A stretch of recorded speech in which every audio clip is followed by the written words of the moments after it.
Papa, jom pergi jalan-jalan, bercuti. Sorry Mami, boleh pergi lagi. Rotek mati. Nanti kalau ada Roblox kat jalan, susah kita nanti. Kalau macam tu, renew lah Rotek tu. Tunggu Papa masuk gaji dululah, baru boleh renew Rotek, okey? Apa susah? Bijak kan ada? Hah? Bijak? Ya, bijak. Tak ni lebih mudah, lebih cepat, lebih bijak. Dengan urusan insurans dah Rotek, ujung jari je.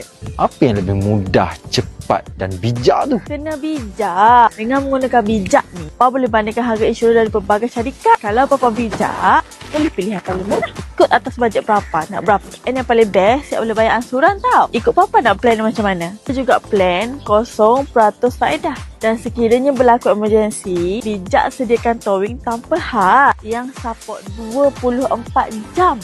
Wow, best. Kalau macam tu, Papa nak beli dengan bijak lah. Good. Pilihan yang bijak Papa. And untuk korang, daripada korang bayar lebih atau belum renew lagi Rotek Insurance tu, baik korang guna bijak. Dah sah-sah korang tak payah pening kepala. Inilah VIP dengan bijak. Confirm korang tak rugi. And korang akan puas hati, okay?